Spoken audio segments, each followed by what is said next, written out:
Yes, of course, your communication also matters, how you communicate something, because I could have good intentions, but maybe the way I bring the message to you, you fail to understand, or you perceive it in a wrong way. For example, if someone barked at you, they may even just be telling you, hey, you're going to step in a ditch, but someone barks.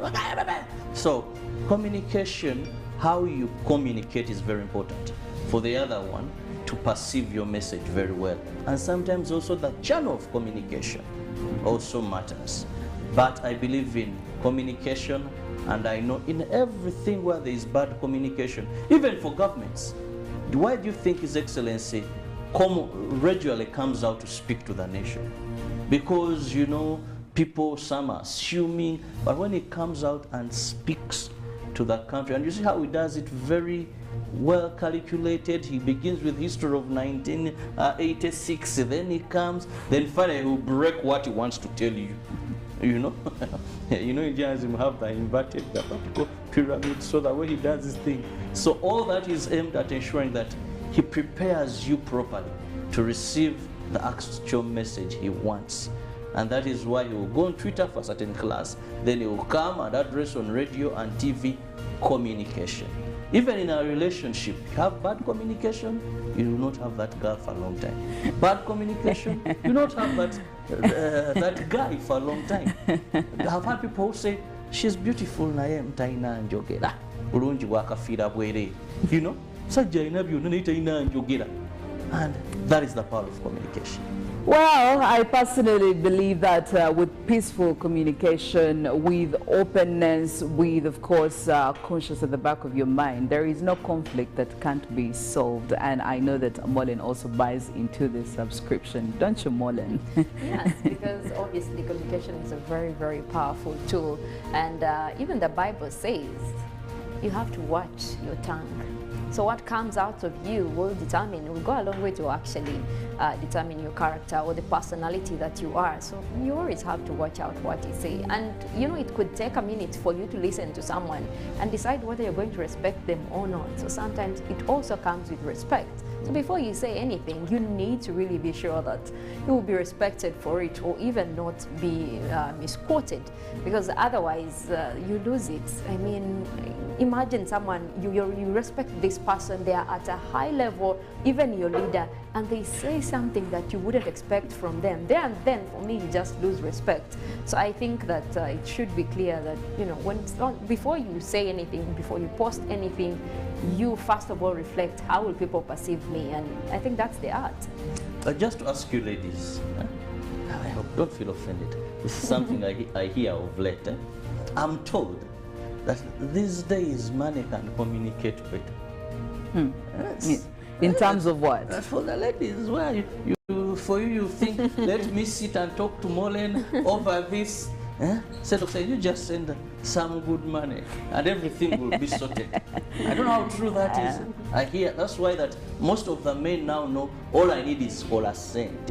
When you have your money, these things. I think money is overrated, if you ask me, Robert. Yes. It's just overrated. At the end of the day, we want it to be good. If I am going through an emotional period, Robert, money will not fix it. I want to speak to someone. I want this person to be there for me. So you cannot just throw money at the problem. It's just overrated. Sometimes you need that emotional touch. Yes, the money helps. They deliver iPhone 14 to you, and then sometimes you forget whatever's happened. Anyway, no, that's not the case, Robert, unfortunately. Unfortunately, it's not the case. Yeah. And what I'm about to say is just not only cut out for women and men, just everywhere. Money makes things slightly better, but it doesn't provide the solution. Yes, so it's not even just for women, even in your everyday life, your social life, your economic life, even the political life. Money makes things slightly better, but it does not offer a permanent solution. Well, it is Good Morning Uganda Friday special. We are going in for a break, but when we get back, of course, I will be unveiling who our special guest today is, and of course why she's paying us a visit, and probably will be witnessing some of her work. We're with you all the way till 9 a.m. so do stick around, get onto all platforms that you can, and let's do this journey together. Good Morning Uganda will return shortly after this. Live from UBC Studios in Kampala. This is Good Morning Uganda. Pick of the day on UBC. If I'm looking at issues of taxation and all that, I will definitely run for the Kateshumbas. Okay? Okay. If I look at, if I'm looking at issues of investments and what, I would definitely run. I would definitely run for Dr. Emure Kugonza and Honorable Omara. Okay. If I'm looking at issues of the law, I will run for our very, very own people. I have the Oboso Bosses, I have the Katuntus, I have the Robin Arwakojos. So everyone is talented in one way or another. Did you mention Katuntu? Okay. Yes. Is he yours? Yes, he is. Yours as in NRM? He is. Was brought to you by. Simply make a small deposit of 99k and pay the balance mpola. You can pay in daily, weekly or even monthly installments while you enjoy your new phone. So what are you doing today? Visit any MTN shop near you and get the MTN cupboard. That's super easy.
It's Freaky Friday from Airtel. Buy or gift. Buy or give. Get freaky too! Dial *149*10# to load a Freaky Friday bundle for you to enjoy the best offers on voice and data. To buy a bundle for friends and family, dial *149*10*5#. Freaky Friday with Airtel. Buy or gift a bundle today. Dial *149*10# to get started. Airtel, the smartphone network. One-on-one with Michael Jordan Lukomwa. A weekly face-to-face conversation focusing on accountability, inspiration, information, and sensitization of the public from the various sources such as inspirational profiles. Having a disability is not inability. Professional guidance. There is no special antiretroviral therapy that is given specifically for discordant couples. And of course, politics. Don't you see anywhere that you would give a credit in the fight against COVID? My role as the owner of the country is not to, be preoccupied by giving credit to my servant. We have said that if we are to talk to General Museveni, there must be certain conditions in place. Is it true that you paid 5 million shillings to MPs that voted for Anita Monga and Tayebo? That is laughable. Why would we pay when we have nominated them as SEC? Every party has been represented in Uganda's parliament for 10 years. We only by one MP, you yourself and my daughter, Susan. Every Friday 9 p.m. it's One-on-One with Michael Jordan Lukomwa on UBC TV, inspiring Uganda.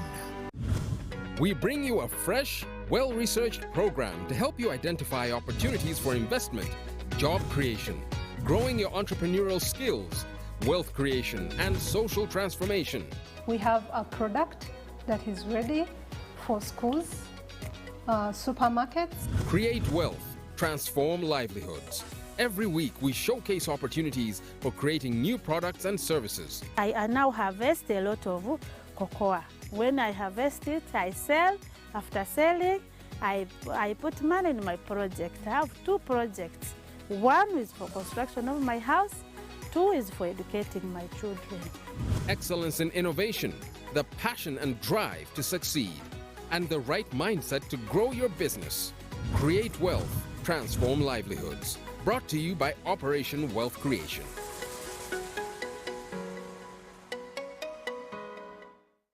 It's Freaky Friday from Airtel. Buy or gift. Buy or give. Get freaky too! Dial *149*10# to load a Freaky Friday bundle for you to enjoy the best offers on voice and data. To buy a bundle for friends and family, dial *149*10*5#. Freaky Friday with Airtel. Buy or gift a bundle today. Dial *149*10# to get started. Airtel, the smartphone network.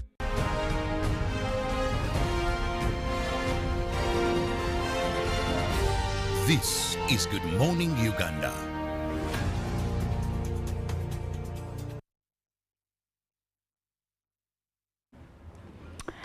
It is the 7th of October here on Good Morning Uganda. We are, of course, very happy to see that we have finally made it to the last day of the week. And of course, we are having a good time, and I hope you are having a good time. Like every other Friday, of course, we do have quite a very interesting conversation about, you know, things from the social aspect, from the economic aspect, from the political aspect. Anything and everything is worth talking about. And this morning, we are looking at Uganda celebrating 60 years. Now, when we say that, there is quite a lot that that statement encompasses. Very many things. But today's discussion, we want to focus on women, especially when it comes to their independence. Do we think women have achieved their independence fully? Of course, as we are planning to celebrate the country at large, but also looking at this very specific gender. How are we doing when it comes to that? On that journey, where are we? How do we scale ourselves?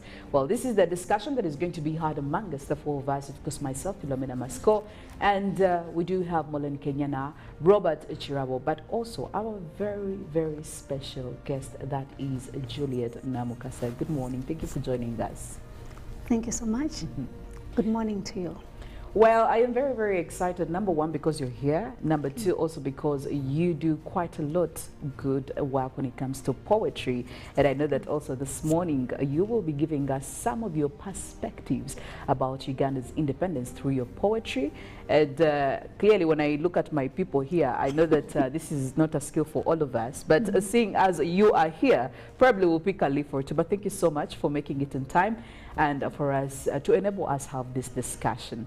Well, maybe to start off this topic, when we look at women and, you know, independence, their independence when it comes to their homes, when it comes to their jobs, when it comes to education, before we get into the nitty-gritties, what would be just your general overview about women and their independence as we stand right now in Uganda? Thank you so much. Allow me to introduce myself. Yes, please. I am Juliet Namukasa. I'm a practicing Christian. I pray with the Redeemed of the Lord Evangelistic Church. I've been on this journey for 40 years, so I'm really excited. I work with international aid services, a humanitarian and development organization. Our work is in northern Uganda, Padea, Bimwagago, but also in the refugee setting, Rhino Camp and Kyangwali. It is so much a joy for me to be here on this program, and especially talking about the independence of women. Absolutely. So you're getting into it, the general overview of women. This is a conversation that we've been having, trying to have in tidbits during the course of the week, myself and my colleagues. Maybe hearing it from the third perspective would really do us some good. The independence of women, to me, is dependent upon the lens that you use and what you want to focus on. But on the whole, there has been a lot of progress, though there is a lot that still needs to be done. When we talk about the independence of a woman, my mind goes to my mom getting married at the age of 14 without her freedom to choose the husband that she wants to get married to, and her parents have to decide. Today we see many of us actually have to choose who to go with, though in some areas still you see that it is the parents who make the choice. we look at economic freedom and therefore independence, there has been a lot of empowerment of women. Of course, when I look at the urban areas and maybe the women who have gone to school and educated and they're exposed, but when I come to the areas where I work in northern Uganda, again we see that there is so much challenge because the women do not really own so much. It is the husbands who own that. One husband told us that a wife is property. So in that sense, then we're not talking about independence. But also when we are still abusing the girl child, they are raped, defiled. I mean, there is still a lot that has to be done, though we have to appreciate that there is progress that has been made. Okay, maybe just to bounce off the same question, and I'd really first want to hear from the ladies here, because we do have the gentleman, the only gentleman on the panel, but maybe to hear from you, Mollen, first, your general overview when it comes to women. How far do you think we've come on a scale of 10 or maybe 100? How well are we doing in your opinion? Well, I should say that, you know, looking at 60 years, it might look as old age if you were a human being, but for a country, that is just too little, especially when you talk about progress and in terms of comparison with other states. But I will say that maybe a 50%. Just, I wanted to turn it to 40, but at least maybe there is a reason to put it at 50, because we've come so far along. Yes. And not just within the economic structure of it, but you look at the political journey, and of course that transformation from, you know, when the British pulled out, or when Uganda took its independence, we didn't have actually a lot of women in power or even in leadership positions. I was recently listening to a documentary series and a story from Maria Bote, saying that at the time she was a secretary in a public office, and you know, that's how far she was serving. And most of the positions across the country, even then, were by the males. But you look at what we have now, almost, you know, more than 50% of parliament has women in it. That is the kind of role that women have now taken on post-colonial rule or after 60 years of independence, and we are yet to get there. But you also look at economically, have women achieved space in terms of business?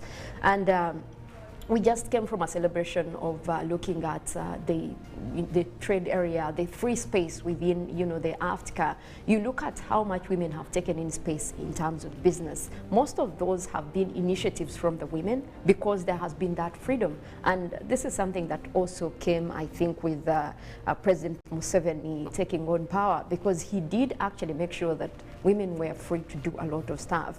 Post the traditional norms and customs that were there even when we took independence, because women were believed to be the people that stay at home and do, you know, home chores. Yes. For a woman to start a business, or even for you to go for a political position, it was almost abominable. Actually going to school alone. Women would actually, they would tell girls to stay at home and prepare food for the boys who go to school. We came from that kind of era, but with the space that has been given, we now have ladies that are doctors, that are professors, and I think we are yet to get there to even much that can be achieved. It has now come down to personal initiative.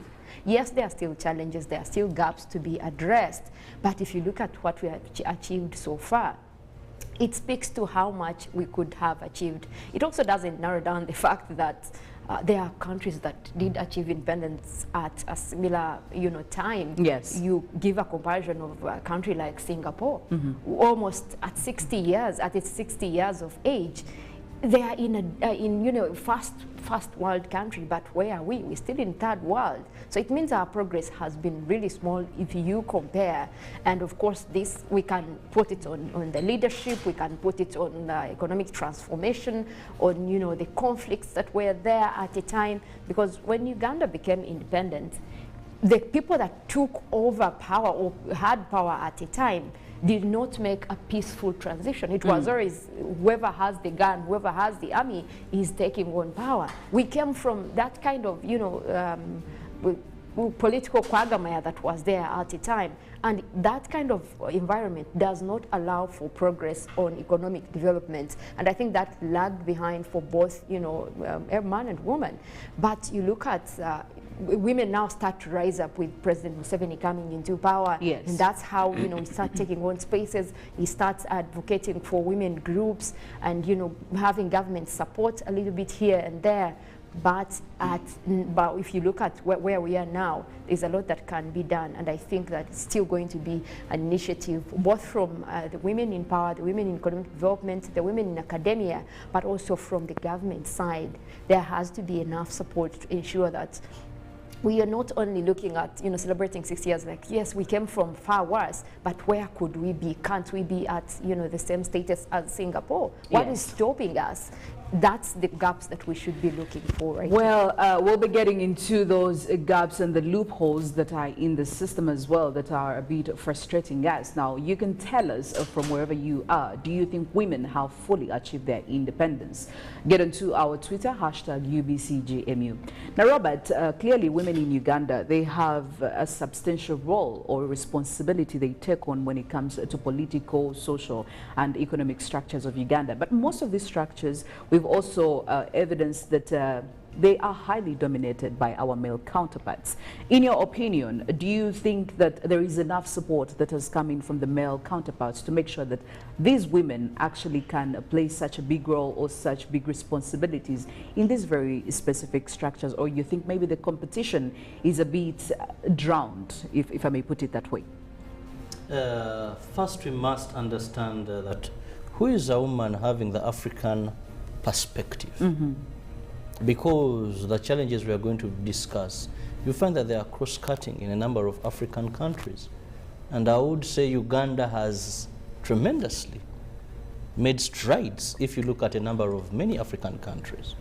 Even if you're to move through the East African community, our partner states in this, you'll find that you can't compare affirmative action, mostly focusing on women, that Uganda has done with what is happening in South Sudan, what is happening in Congo, what is happening in Burundi, what is happening in Tanzania. They could have Samia Suluhu as the president now, but that is just 1 in a million. Look at how they perceive a woman in their community. You know, what is happening even in Kenya. So I want to say, if you're to discuss, yes, we're looking at 60 years of independence. Good enough, almost these countries within this region almost got independence around the same time. Yes. The same time. I want to say Uganda has done tremendously. Now, when we come to competition, I think this is where activists are losing it. Because I want to look at, Mollen rightly put it, that with the coming of the NRM government, with the wise leadership of Yoweri Kaguta Museveni, they noticed the role that women played. I'm blessed to have a few of these generals. Of course, now men are retired, that sometimes we meet and chat. And one of the things they told me, that women were so instrumental in the war. They gave them their children. They kept them. Those days were the ladies who were growing the food. In terms of spying, that a soldier would meet a man and be scared. But maybe they would meet a woman that, because of that ancient thinking. So they saw how instrumental women were, even in the bush war. And they knew that this group of people just needed an environment to thrive. That is why you hear the likes of Janet Mukwaya. So many you can mention. Captain Olive Zizinga, I think now she's retired. The list is endless. Yes. That they came in and they saw women that were very brave, even compared to the men. One of them, Captain Olive Zizinga, if you hear her story, they even scared men by just throwing a stone on. So they noticed that there's something we need to tap into. And when they brought affirmative action, was to level the ground, not competition. Yes. Now, 20 years later, here comes a group of people. I don't think my sister Namokasa is here. Here comes a group of people, civil society, women empowerment. Do you know what for them they bring? They move away from the vision of saying, Let's offer equal opportunities. Let's lift this vulnerable group to get to a leveled ground so that they can be able to bring out their full potential. Now these activists come with what we call Nyonyintono. Equality. We are equal. What a man can do, a woman can do. We are equal. I'm like you. The difference. For them, the successful vision, they came and watered it with nonsense completely. Today, when you go to the rural person, good she works in these rural communities, their message has never been equity but equality. 7 years to not saying that we now have an opportunity. So, when you come with that approach to the male flock, definitely it's bringing resistance. It's bringing undermining. That's why one will tell you today, many successful women have broken families. Because they believe we are equal, it should be. Neither in the Bible is a woman equal to man, or any faith I know, or any culture, or any tradition. So in other words, we have misunderstood the concept. We have misunderstood the concept. Affirmative action, for us, we think we are equal. And that is where the trouble comes from. That even when you hear some of them, they'll tell you, we need now to have more generous assignment. We need now to have this. But is it you so that we are equal? No.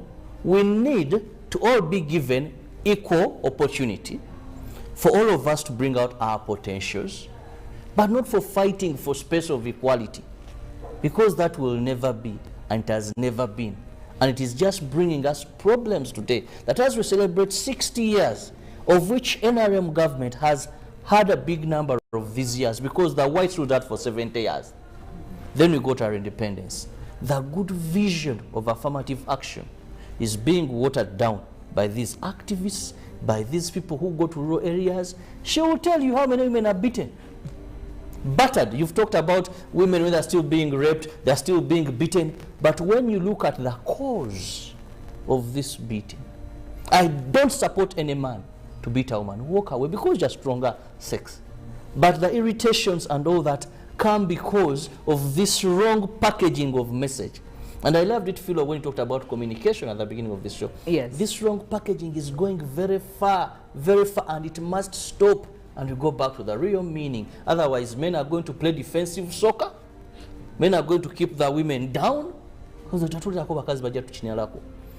that is where I think we need to have some common sit and say yes. Let's repackage this message to mean sense. Okay. And now, Juliet, also looking at some of the main challenges right now as we stand, I know one of the biggest challenges that we are facing is gender-based violence. Now, gender-based violence, of course, there are very many victims. We do have men, we do have women and boys and girls, but also we cannot do away with the fact that women are also, you know, the biggest victims in this. But aside from the gender-based violence, what other challenges do you think as agendas, our agenda, is really quite making it a bit hard for us to get where we want to be, in your opinion? And I'm glad you work with an NGO, because wherever you are, you witness some of these stories, because every other day you'll hear a new story, a new issue, a new problem, and you're wondering, how is this even possible? I think, well, one of the issues that comes to mind immediately is you're talking about equal opportunities. Still, the woman, the girl child especially, would not have equal opportunities. We've been in communities where we have seen parents that are really struggling with meager resources, and what has happened is that the girl child has been sacrificed so that the boy can realize his dreams. Yes. We still have many of the girls kept at home to take care of either patients or take care of their siblings, when the boy child is given the opportunity to go to school.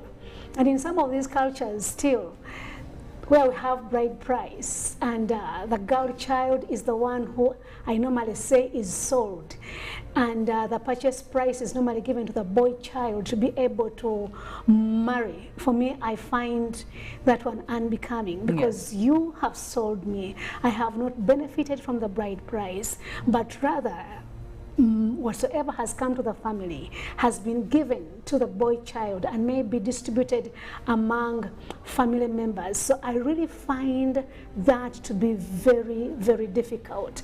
But Culture Julie, still places the woman Julie, somewhere. I remember most of the times there have been a number of proposals discussing bride price.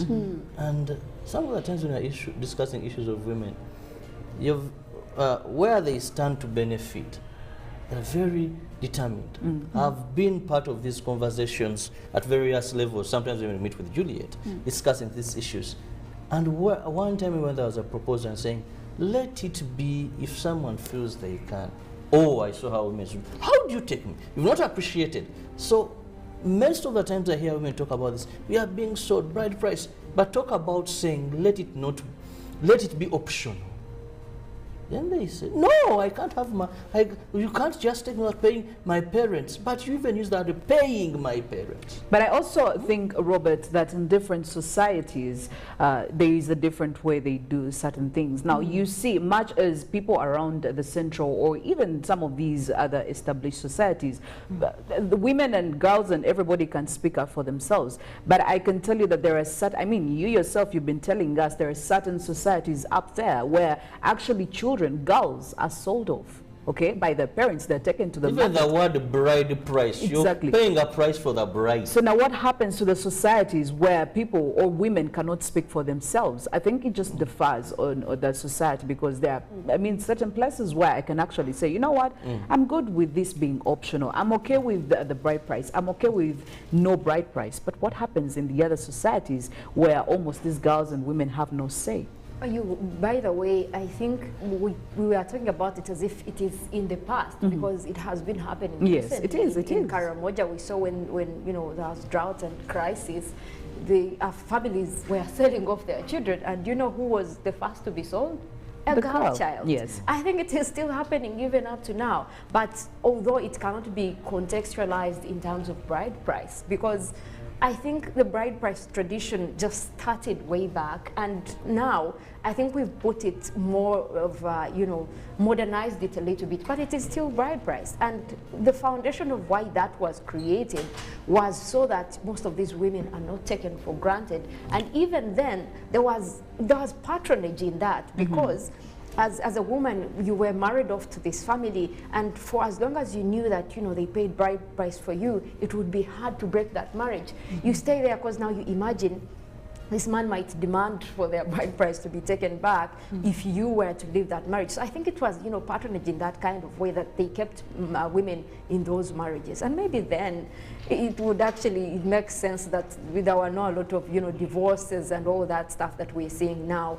But also from that perspective, you look at what women have been able to achieve independently, without being tagged of this is Mrs. So-and-so. Women have come out of that box, and they now do things their way.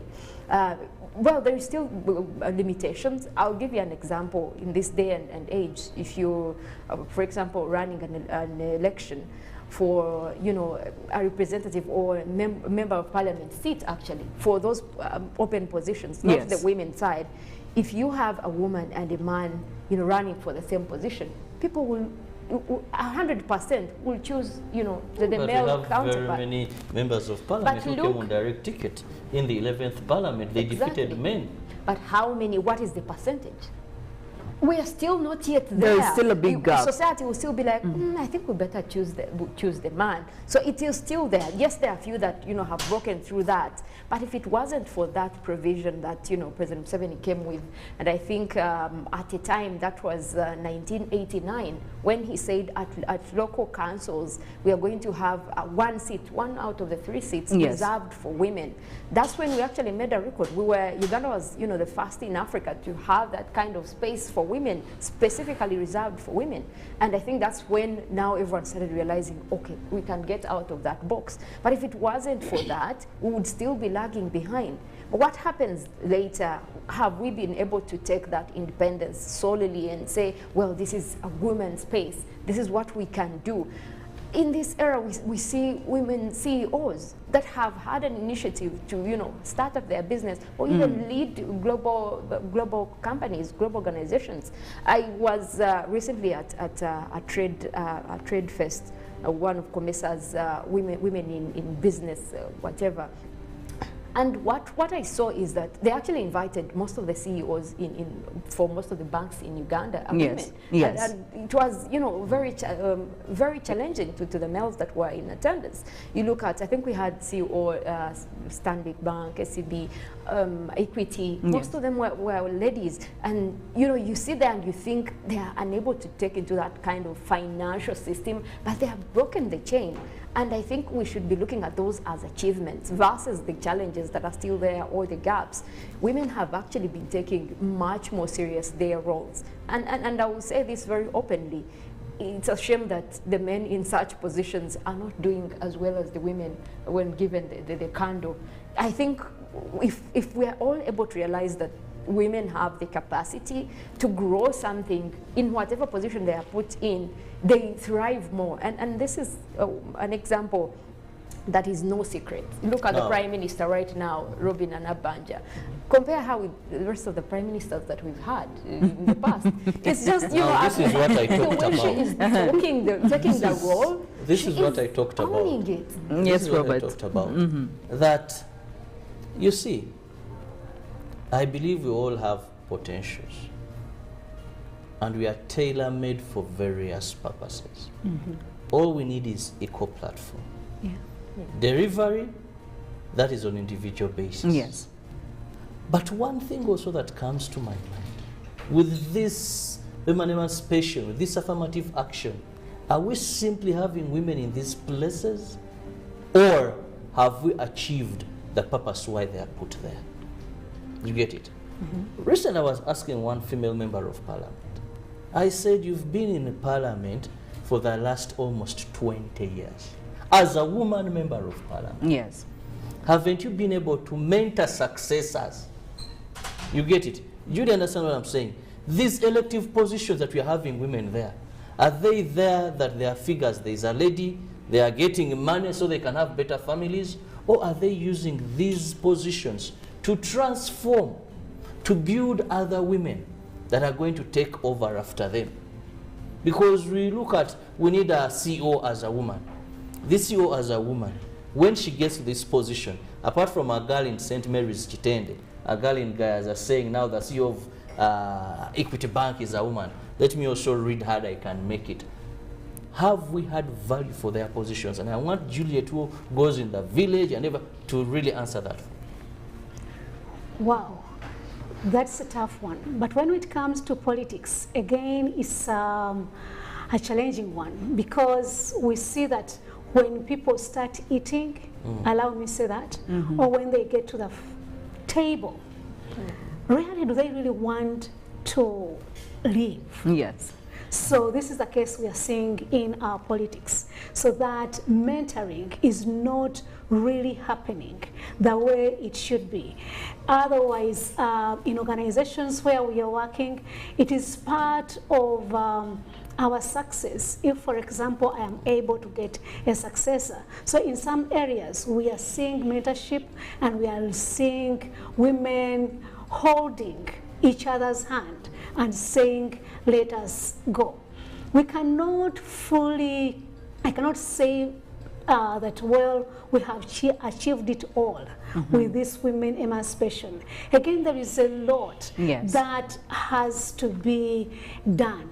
You are having one woman who is in charge of a whole district, and yet this district has so many counties where you have so many other MPs. So when you look at constituencies, when you look at this one woman in charge of a big district, I don't know how much she can really do. So I believe that we have to be more deliberate, and it has to be, we have to include as many people as possible if we are going to achieve this. And for me, to achieve what we are fighting for in regard to women emancipation is to place the man where he belongs. That is my belief.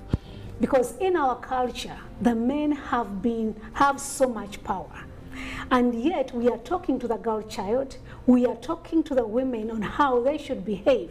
But these men who decide are left behind. Look at the time when it is time for marriage. The mother who is empowered is told, get out of this meeting, so that the clansmen sit and they decide. And these clansmen have not, I mean, they do not know the value of the girl child maybe beyond cows. The same mother who is held accountable when the girl child does something wrong. Yes. So they tell her, go away. So that's why I feel that this man who is going to decide really the fate of his daughter. Even when they're getting married, the woman culture, it goes to the singers, telling how to handle a man, how to do that. Who is telling the man how to be a responsible husband? Uncles are actually supposed to be doing that. Oh, they are drinking a drink. They just go out for a drink. Congratulations, you know, you've joined the male flock. Bakuwe, bakuwe, bakuwe. Then. So consequently, this woman goes to a home and the man doesn't know how to handle an empowered woman. When the woman comes in with a lot of money and she brings in some ideas, or that this man feels like, now you think you're great because you're earning more than what I'm doing. Next, stay home. If you're not staying home, I mean, something has to change. Yes. We have to bring the men into serious discussion. What does it really mean to be an independent woman? Do you think women have done well when it comes to achieving their independence? Of course, varying from all structures, political, social, economic.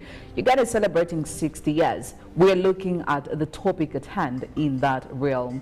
Well, do tell us, get into our Twitter, #UBCGMU, and of course, get into our WhatsApp number. Tell us what you think, what are some of your thoughts on this very specific topic. And of course, as we go on, we'll be sharing the feedback with you, your 2 cents, your opinions, your advice, everything and anything. We would really love to hear from you. Well, as we're trying to wind down this one, maybe just to hear from you, Mollen, what are some of your parting shots? And maybe if you can throw some more light on if you think as society, because from my observation, I feel like with the progress we've made, of course, we have established it's not 100%, but with the little progress we've made, I think we as a society, we've become too comfortable with that. We feel like, I think this is it. This is the most we can do. Yet, it could actually ideally be the bare minimum that we could do. So maybe if you could give your parting shots in that line. Well, I would say that it's too early and so much early for us to relax, because there isn't a lot that has been done when it comes to, you know, comparing with what others are doing. But I think we have made progress, at least in the right direction. And like Kirabo was saying, I think we have also a mindset that people are not recognizing that when women take on these positions of, you know, leadership, they actually help women, other women. I think it's just a perception that people have, you know, grown used to, thinking that, you know, yes, so the CEO is a woman, but what has she done? These women are actually doing a lot of impact. And then allow me use this as an example. For example, Stanbic Bank coming up with a product like Stanbic for her. I think it's no coincidence that we have a lot of women in the top leadership. It's no coincidence. This is a product that is specifically helping women businesses, and it's not at the same rate with the male counterpart. I think this is, you know, some of the initiatives that women are taking at a certain position to allow others take on that mantle. And I think we've taken on the space. But however, it's going to take a lot of effort for women to, you know, compete for that recognition, because I think at some point we're looked at as, you know, the weaker gender, but you have to take on that space, and we have to realize that there's going to be support that is needed from the male counterpart, but also from the government side. Most of those initiatives have to come through and make sure that, you know, while yes, we are skilling, and we have products like, you know, skilling girl child, I think government has done a little bit here and there, but there are still many gaps. And for me, I think I would still say that, you know, to be an independent woman in a struggling country, it takes a lot of effort. You have to double the effort, because we understand that the males actually just use that one short effort and they're recognized in a space.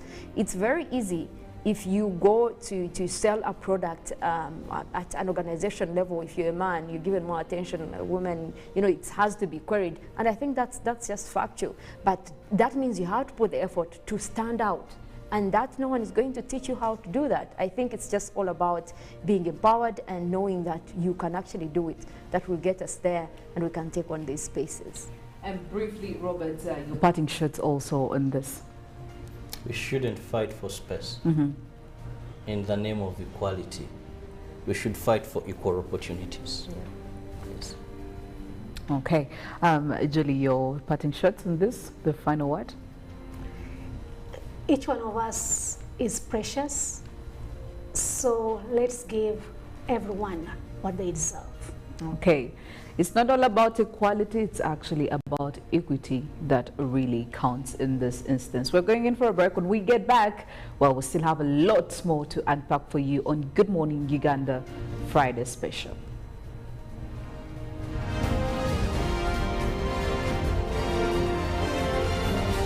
This is Good Morning Uganda. It's Freaky Friday from Airtel. Buy or gift. Buy or give. Get freaky too! Dial *149 *10# to load a Freaky Friday bundle for you to enjoy the best offers on voice and data. To buy a bundle for friends and family, dial *149 *10*5#. Freaky Friday with Airtel. Buy or gift a bundle today. Dial *149 *10# to get started. Airtel, the smartphone network.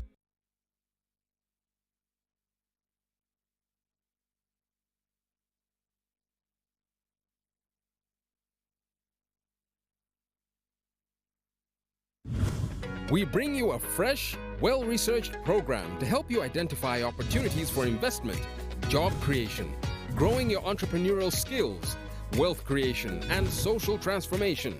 We have a product that is ready for schools, supermarkets. Create wealth, transform livelihoods.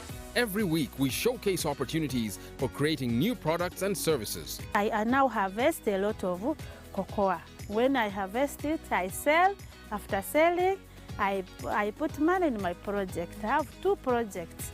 1 is for construction of my house, 2 is for educating my children. Excellence in innovation, the passion and drive to succeed, and the right mindset to grow your business. Create wealth, transform livelihoods. Brought to you by Operation Wealth Creation.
Every waking day is a reminder just how beautiful this, our land, truly is. The kind of beauty that you can only find here, in the lush green all around us and the wondrous sights within.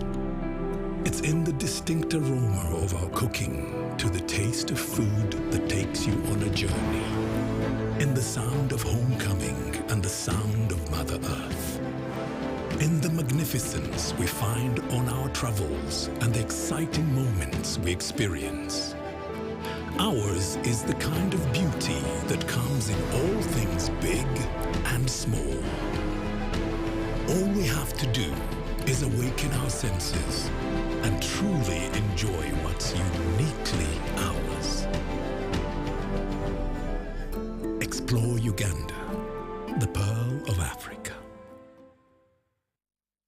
It's Freaky Friday from Airtel. Buy or gift. Buy or give. Get freaky too! Dial star 149 star 10 hash to load a Freaky Friday bundle for you to enjoy the best offers on voice and data. To buy a bundle for friends and family, dial star 149 star 10 star 5 hash. Freaky Friday with Airtel. Buy or gift a bundle today. Dial star 149 star 10 hash to get started. Airtel, the smartphone network.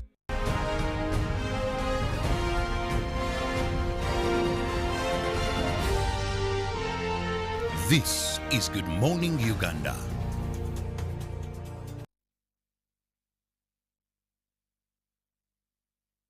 Good morning, Uganda Friday special. We are still with you all the way. If you are able to start off your morning, well, I must say that you are such on a good path. Well, like I did tell you earlier on, yes, we will be having some performances, some very beautiful poems. If you love poetry, if you're passionate about poetry, I couldn't say anymore because this morning is for you. And of course, our special guest, Juliet Namukasa, who is a poetess and she has done amazing work. She's definitely here to give us quite a sample. Listen, I am very excited to know what you're going to recite for us. I don't know what it is, but I know it is beautiful. So maybe just to tell us, what's the name of this poem that you're going to be reciting in a few? Some of my recitals are actually scriptures from the Bible, and that is how I started my poetry. So I memorize scripture, I study and prepare as if I'm going to preach a sermon.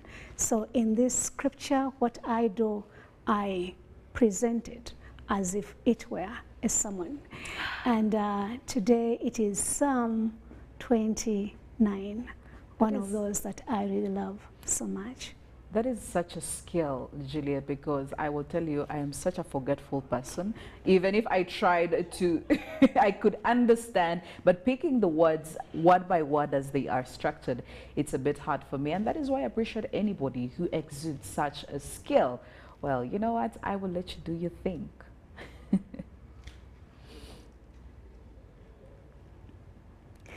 Ascribe to the Lord, O sons of the mighty. Ascribe to the Lord glory and strength.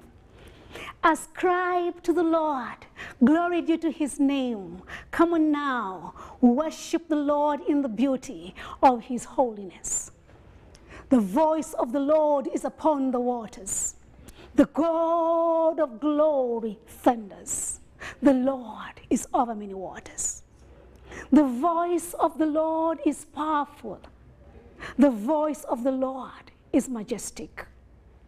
The voice of the Lord breaks the cedars. Yes, the Lord breaks the cedars of Lebanon.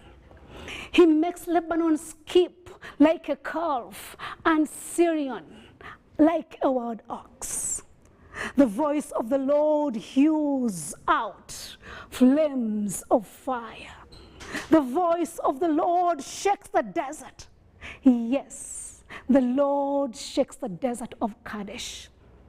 The voice of the Lord makes the deer to cough and strips the forests bare. And in his temple glory, and in his temple everything glory, and in his temple everything cries glory. The Lord sat as king at the flood. The Lord sits as king forever. The Lord will bless his people with peace. The blessing of God to his people is peace. Glory be to God, my Father, and to Jesus, my brother, to the Holy Spirit, my comforter, as it was in the beginning, so it is now, and ever shall be, world without end. Amen. Amen and amen. Oh, wow. Maybe just to ask you, how long does it take you to actually master all these words? Well, it depends upon the nature of the scripture. Yes. If I can connect very, very easily, like I can memorize a verse every day. Okay. And then patch it together. Yes. Oh my goodness. And how many of those can you actually, do you have like in your head right now, if you were to make an estimate? An estimate, I think I should be having over 20. Oh my goodness. Well, that is Juliet Namukasa, and she really does quite a tremendous job, and she's yet to give us a whole lot more much later. There is one that you ought to look out for, one about Uganda, the Pearl of Africa, isn't it? Yes. Yes, of course, as we are planning to celebrate Uganda at 60. Well, also maybe getting into our papers this morning, knowing the big stories, of course, is very, very important. The Daily Monitor, the New Vision, and of course, the Daily Nation. What is the big story? What is trending? Well, it is time for us to go through our dailies.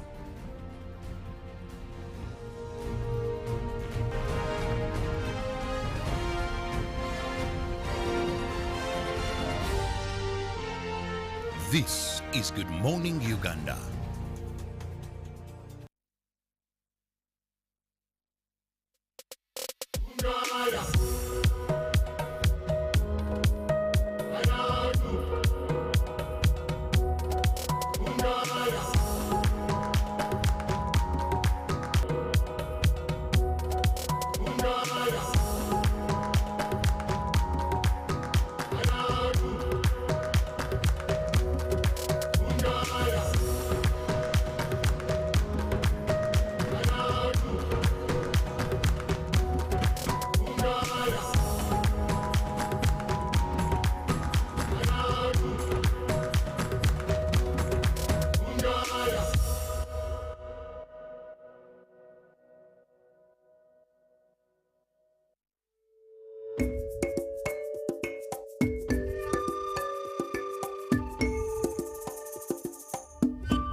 This is Good Morning Uganda.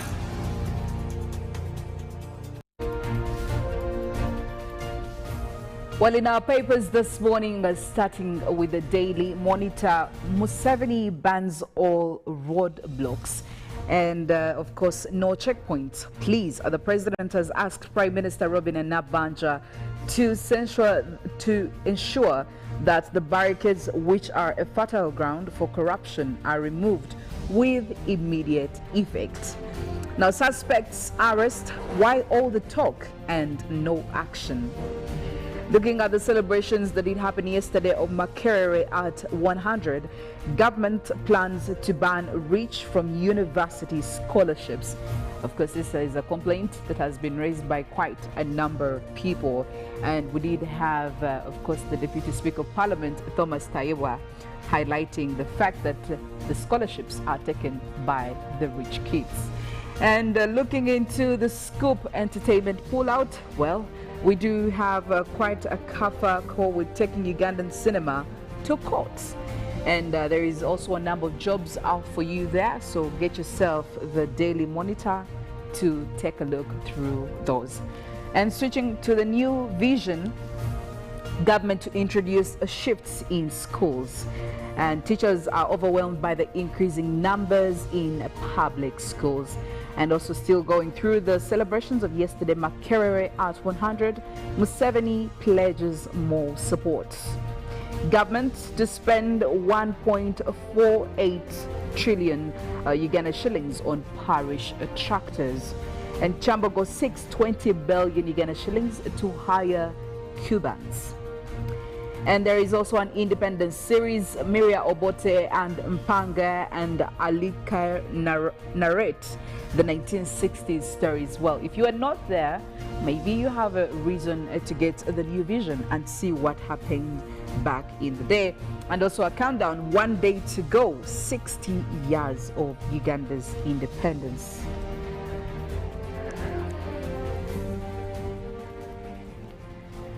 The Daily Nation, bad day for graft suspects.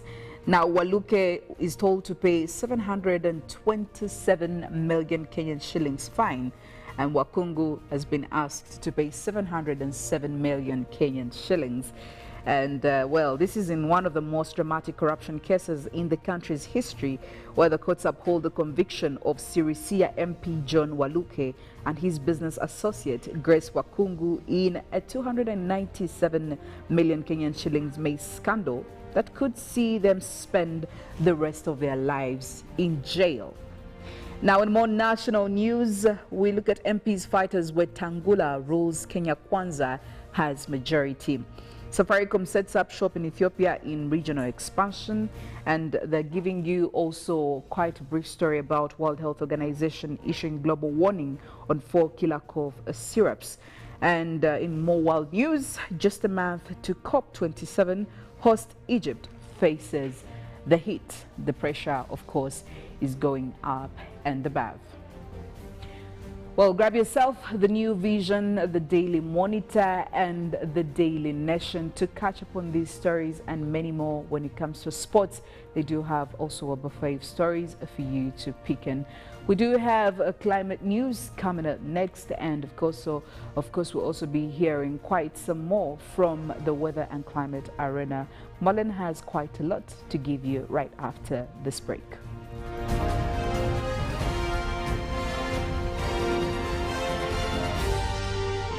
This is Good Morning Uganda.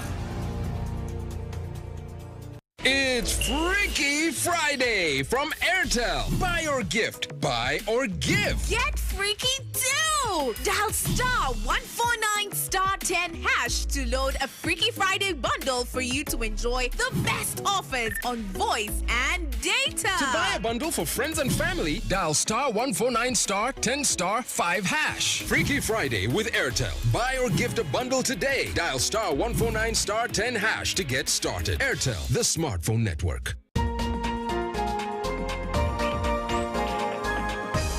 One-on-one with Michael Jordan Lukomwa. A weekly face-to-face conversation focusing on accountability, inspiration, information, and sensitization of the public from the various sources, such as inspirational profiles. Having a disability is not inability. Professional guidance. There is no special antiretroviral therapy that is given specifically for discordant couples. And of course, politics. Don't you see anywhere that you would give a credit in the fight against COVID? My role as the owner of the country is not to, be preoccupied by giving credit to my servant. We have said that if we are to talk to General Museveni, there must be certain conditions in place. Is it true that you paid 5 million shillings to MPs that voted for Mollen and Kirabo? That is laughable. Why would we pay when we have nominated them as SEC? Every party has been represented in Uganda's parliament for 10 years. We only by one MP, you yourself and my daughter, Susan. Every Friday 9 p.m. it's One-on-One with Michael Jordan Lukomwa on UBC TV, inspiring Uganda.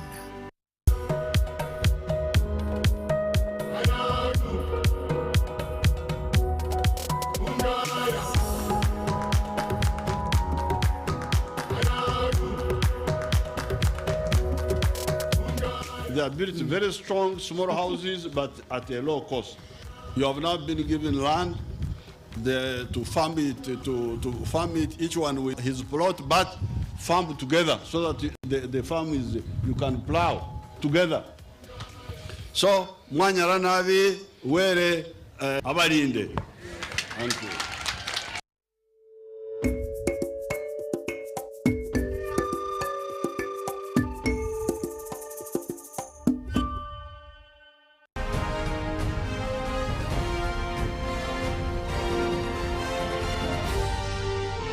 This is Good Morning Uganda.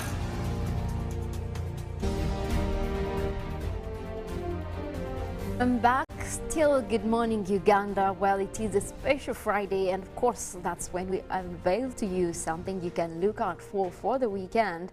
Now, right now, we want to talk weather, and of course, we want to start off with what is happening right now just over Uganda. We'll be tapping in from our satellites and also look at what we are experiencing for today. Now, I have to mention that the rainy season is still continuous, and of course, we've had continuous rains, especially for areas within the western sector. West Nile, we've had almost every day rains over there, and of course, that is also the same conditions for Midwestern Uganda, across Masindi, Hoima. We've seen much more of rains and a slight reduction across the Kirabo region. Just a couple of days ago, we also had quite a slight reduction with mostly intervals of sunny and cloudy conditions. We continue to see a similar trend. Even for this weekend, we could be looking at a similar trend. But for now, it looks like we are starting off with mostly a mix of clouds and sunshine for much of Uganda. But we're also looking at that rainy system that is starting to develop across West Nile. That is the one in deep red orange colors right there towards Arua. That is the system that is already bringing in rains for areas of Yumbe and of course towards Arua as well. Much of northwestern Uganda will be having those rains for this morning, and of course most of those will be accompanied by thunder showers, so it is one to look out for. Now, that similar system will also be bringing rains to central parts of northern Uganda. That is where we have Gulu, Kitgum. We could be looking at a pickup of more wet weather conditions for this morning, and much of that will also continue into the afternoon. We're looking at quite a clear day across the Kirabo region. We're starting off with mostly a sunny morning with intervals of sunny conditions, just a mix of clouds and sunshine also for the eastern parts of the country for now. But we are seeing more clouds starting to develop across areas of Soroti, Amoria. We could be looking at a little bit of rains as the morning progresses.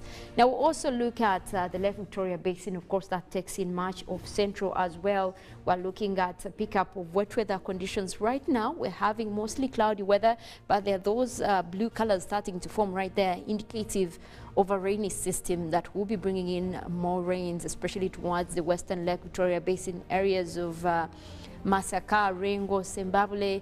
You can look out for those rains. The same system might also be progressing towards eastern central. That is where we have areas of Ruwero, Woblenzi, right there, Nakasongola. We could be looking at a little bit of rains for this morning. But Kampala as well likely to have those rains. Parts of Wakiso and Entebbe could be looking at those rains for this morning and also later in the afternoon. But those will actually start to clear up as we head into evening. But also we're looking at a sunny morning for southwestern Uganda, Mbarara, Kabale right there. Much expected is that we'll be dealing with those mixture of clouds and sunshine for the entire morning. But also we are seeing a little bit of cloudy conditions developing for Bundibujo, areas of Fort Poto, the Renzori area. But we also expect those clouds to actually clear up for mostly a sunny morning for you out there. And though we're looking at, much of the system that usually brings in rains actually for Western Uganda is now confined towards the Congo area. This is the deep red color right there, indicative of a much bigger rain system that is over there to the side of Congo. And of course, that is also leaving much of Western Uganda today with mostly dry weather. But we do expect that at least later in the afternoon, as this system tries to double down, we could actually be looking at a pickup of wet weather conditions over most areas within Western Uganda. But again, also more of the rains are expected across the Kyoga region. We could be looking at areas of Lira. We could be looking at areas of also parts of Gulu as well, with mostly intervals of sunny and cloudy conditions, and of course also looking at much more sunny day for the Karamoja region still in the forecast. But also looking ahead on what is expected as you head into the weekend, at least most of the models are indicating mostly rainy weather still that will be across West Nile. So you can expect to have more of those wet weather conditions for areas of Arua, Yumbe, much of West Nile. And of course, you look at areas of central northern Uganda, where we do have mostly rainy conditions also in the forecast. That is for areas of Gulu, Lira. Could be looking at the same conditions, and also most of those will actually be accompanied by thunder showers. Do look out for lightning in this kind of rains that are, you know, happening across the country for this time of the year. It is usually, you know, accompanied with that. Also across Mount Elgon Highlands, we're looking at Mbale. You do expect to have those scattered showers across there. That is for your Saturday. And also more rains will be picking up across Midwestern Uganda, Masindi, Hoima. Do look out for those rains across your area. That is for Saturday. But we are seeing a little bit of reduction actually for the Karamoja region, where we see those open grayish to white colors. That is indicative of a reducing trend in rains. That takes in western part of Lake Victoria, Masaka, Zimbabwe. You could be looking at a little bit of reduction for Saturday, so it's going to be mostly sunny intervals. Same for areas of Mbarara as well. It's going to be quite a sunny Saturday for you, and also that takes in parts of central, that is Nakasongola as well. Also, there is going to be quite a reduced trend for Kampala, Entebbe as well as Wakiso. We're looking at much of that just in small quantities, nothing much to really interrupt your day. Now we look at mostly Sundays when we again see a pickup of wet weather activities. We are looking at mostly scattered showers. Much more rains are expected. That is for West Nile as well as parts of central northern Uganda. So Gulu, Arua, Yumbe right there.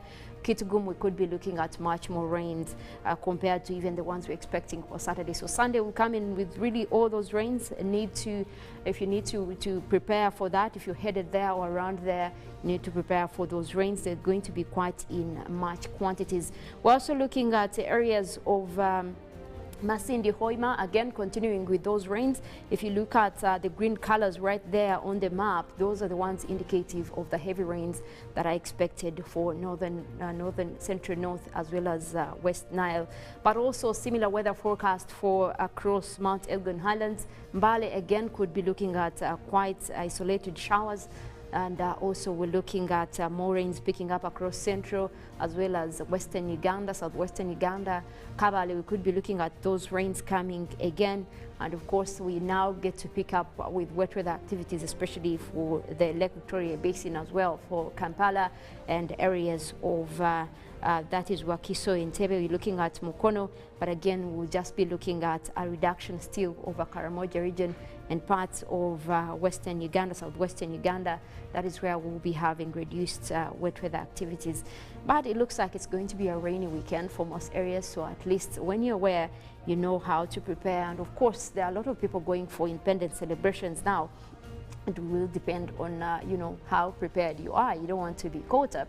But also talking about, you know, going to celebrate weekend, we also get to spot for you, especially what you can look out for in terms of entertainment, which is what we will be getting into right after this break. Well, we will be looking more into that, and of course, much more of even the events that are going to be happening for your weekend celebrations when you're looking at independence. We take a break. We'll be right back.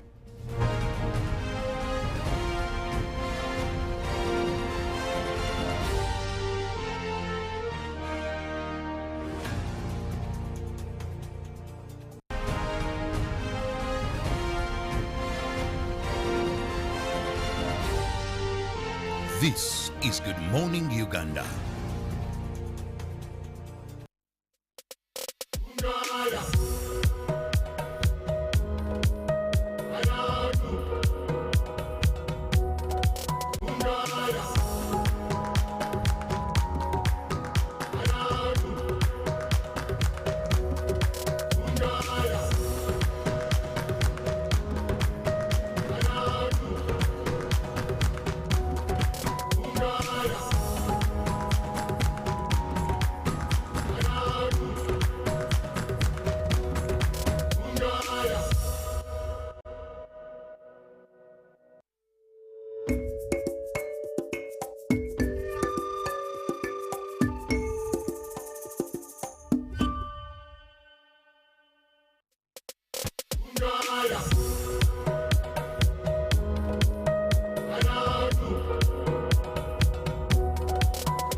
Okay, that's so good. So Isaac, I've heard about your story, and I would like our viewers to learn so much from you. Are you married?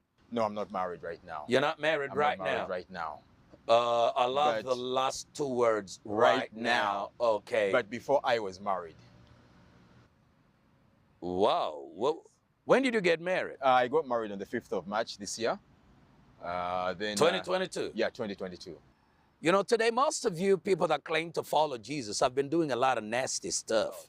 You know, you get married and then you become violent and then the other one walks away. You're not concentrating on the word of God. You believe you can do whatever you want because Jesus loves you. No, things don't work like that. If you love him, you do what he wants.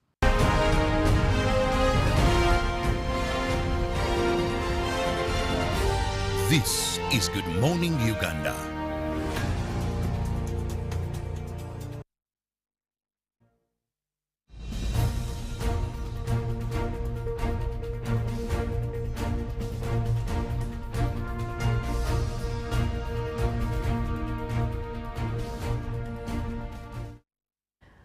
Well, we are talking movies. We're talking about what you can look out for your weekend. Well, if you are subscribed to Netflix and of course streaming most of the movies that are coming out right now, you need to look out for one that is really full of drama and of course very, very dark humor that is in there. And this is really a favorite in the fact that it brings in the horror version of the movie, but at the same time it's full of, you know, connection, family, and of course the drama within that movie. We're looking at Luckiest Girl Alive. Now this movie is actually coming out today. It will be streaming live on Netflix, and of course we do know that there are other pirates sites that people do get some of these movies. If you're one of those, you know, you can always look out for that. Now this is a story about a writer who is perfectly crafted New York City's life starts to unravel when a true crime documentary forces her to confront her past and history of school as well.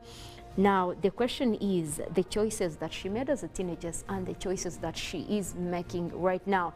This is featuring Mila Kunis, of course. She's known for her role in movies like Friends with Benefits, movies like Bad Moms, Jupiter Ascending. Well, that is Mila for you right there. You know her for her drama. Obviously, it's the same drama that she is bringing into this movie. Let's take a look at the trailer.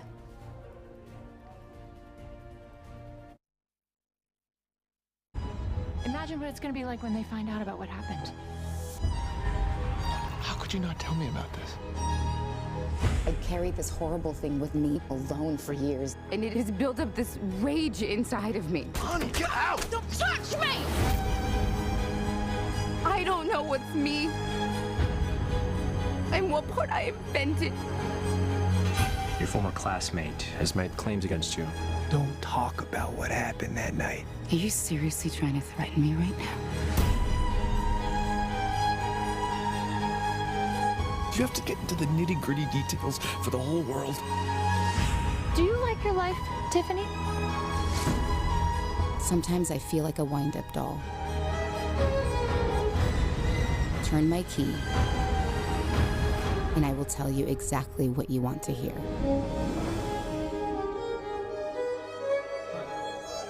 Well, quite an interesting one right there. Of course, it will be streaming a lot of drama in there that you can look out for.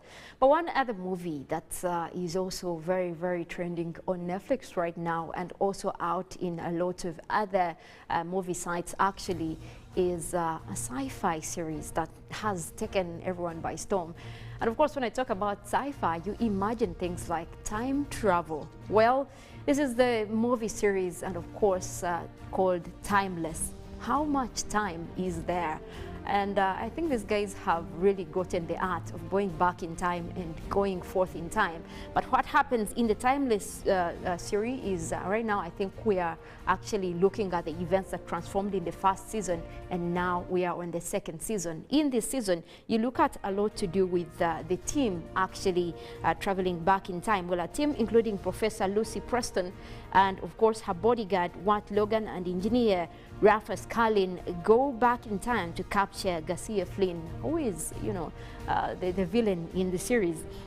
After he steals a time machine to change America's history, will they be able to pull up this kind of adventure that they are taking back in time? But what happens also when they go back? Because at that, they're also tampering with the timeline, and that could have consequences on the history, on the very history they are trying to protect. Well, this is a very, very interesting one. Obviously, all the episodes are out on Netflix, and of course also other movie sites have all the episodes for the second season. This is also featuring actors like Malcolm Barrett, who has also been a key figure in a lot of movies. You look at Abigail Spencer, who is most known for her role in actually the Justice League or the Suicide Squad. You could have seen her there. She is playing Lucy Preston. Let's take a look at the trailer. The mothership landed 2 days ago. What have they been doing? With someone who might know. Just waiting to be activated. History could have changed and we wouldn't even know it.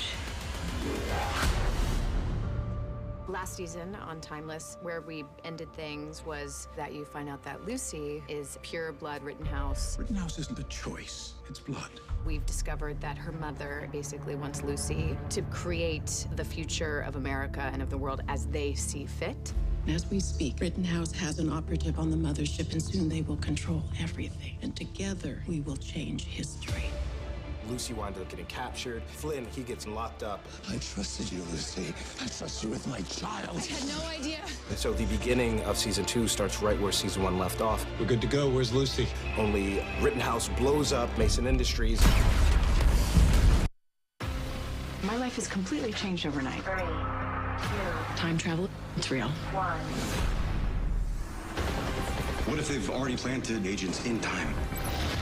It could change the present in ways we can't possibly predict.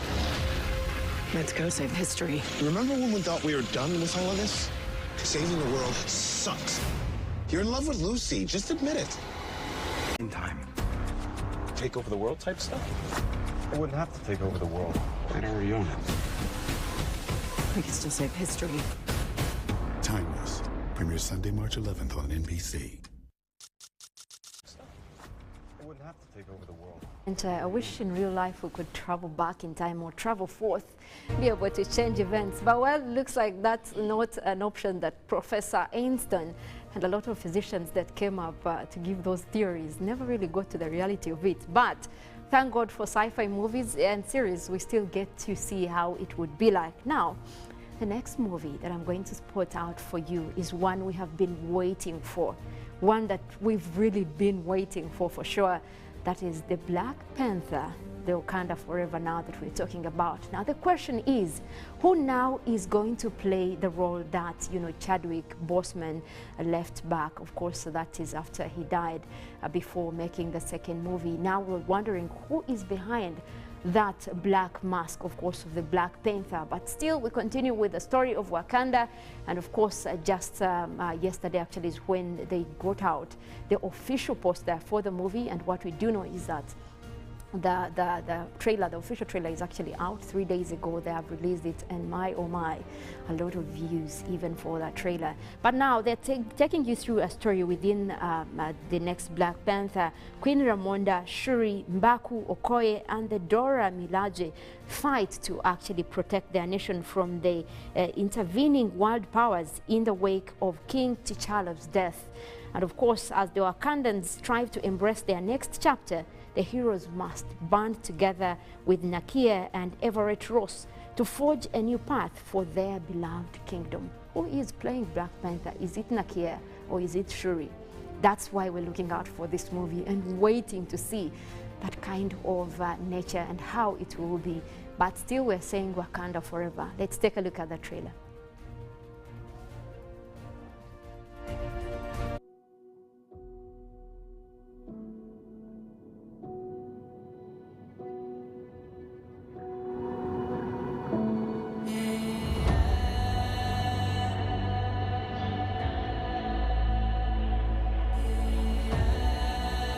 Only the most broken people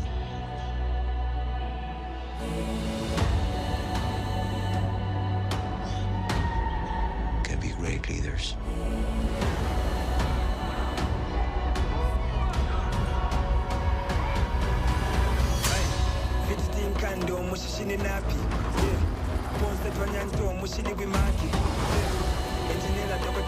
His people did not call him general or king. They called him Kukulkan, the feather serpent god. Killing him will risk eternal war. He's coming for the surface world.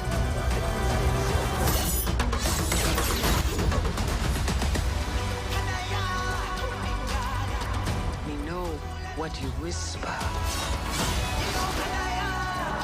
They have lost their protector. Now is our time to strike.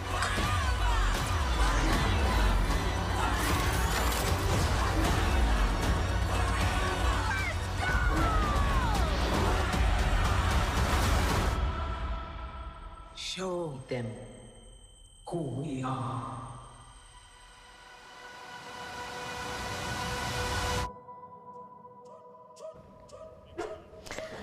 Wow. I don't know. I would put my bets on whether it is Nakia. Of course, that role is being played by Lupita Nyong'o, our very own favorite, or if it is Shuri, of course, the sister to the Wakanda Forever that, you know, was there then. But I think what is interesting in this movie is now we look at, you know, what is being unveiled, the different designs. And of course, now the Black Panther is holding that spear. The moment they put it down, you see a lot happening. And I think if we could break down this trailer, there is a lot that is still left to, you know, imagine. And of course, it also brings in a picture of where the queen has now lost everything. She's captured. And deep down, she's saying, I have lost everything. What more do you want from me? And of course, those are some of the scenes that are coming out on different platforms, not yet really in this official trailer. But you see a lot in that movie. And for me, Philomena, I think I'm placing my bets on either on Nakia to be the next Black Panther. But also, remember that the Black Panther then had a brother, so we don't know whether now he's turned on a good side and can play the role, or is it Shuri? I don't know. Where are your bets, Philomena? First things first, Wakanda Forever. I like that. But you know what? I am placing my bets on Nakia as well. Yeah. I feel like she is the one. Even from, you know, the structure of, you know, the trailer, when you see her, when you see the Black Panther finally jumping in to, you know, sort the situation, I feel like that's her. It's Nakia. I am trying really to believe that. But also they show a she's the picture one. when Shuri is standing in front of, you know, the seat. Yes. You see the king's seat. So we don't know whether it's actually, because what was she doing there? It's like she was taking her place. These guys, they're making us think. I mean, we cannot even wait for November. But also, Mollen, can we talk about the attires in this thing? I know. Look at the attires. They really look so beautiful. Yeah. And I think even the whole trailer gives off such a somber mood, of course. And I know that maybe actually it is a dedication to the previous, the late, you know, Chadwick Boseman, who was playing as the other Black Panther. So I feel like this one is really going to touch us emotionally. Yeah. So I don't know, really. I cannot wait for November. It definitely has an emotional aspect. Yes. And of course, now they have just lost their king because they're moving the story with reality of what happened.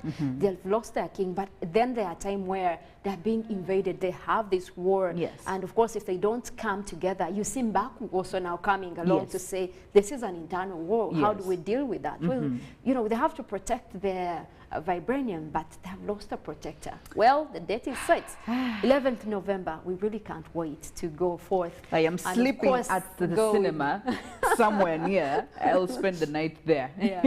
I think this is one that if you really don't want any spoilers, because I know Ugandans with Black Panther, they bring out the spoilers on their status. You must book the first ticket, the first day it is showing. If you're one person who doesn't love spoilers, they will spoil it for you. They are going to do that. You can count on that.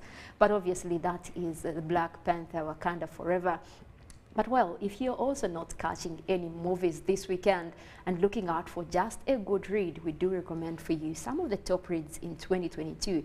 And of course, one that is catching my eye right now is, as we talk about leadership, as we talk about kings, fallen kings, past kings, but also a life story of, you know, dark humor. And of course, this is an area that is very hard to navigate because there is dark humor, there is darkness, there is romance.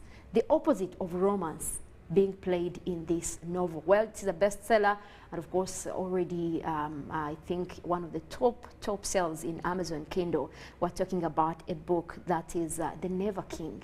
But now, this is a very, very intriguing story because The Never King looks at actually a journey of a dark retelling of Peter and Wendy. Now, if you like your enemies to love as romance, imagine something like that. And of course, with ruthless and morally grey love interests, where does that put a romance in the part of the novel? You can expect a lot of bickering, a lot of, unlively vibes, but also family in there. And of course, how you confront some issues, especially in a love-hate kind of nature. This is the kind of book that you would want to read. It takes you into, a world of where we had those kings that were, able to take and grab, but also who is there to stand up to them, and how does that story kind of end, especially if there is love in the mixture. This is one that I would actually go for. I feel like it keeps you on the tension to know what happens, and this is The Never King for you. I am giving it a lot of reviews. It's no wonder that Walmart has actually given it 5 out of 5. And if you know Walmart, it does just give a 5 out of 5 for any book. But of course, also a book-loving association has given it 4 out of 5, and a lot of reviews coming in for this movie, for this book.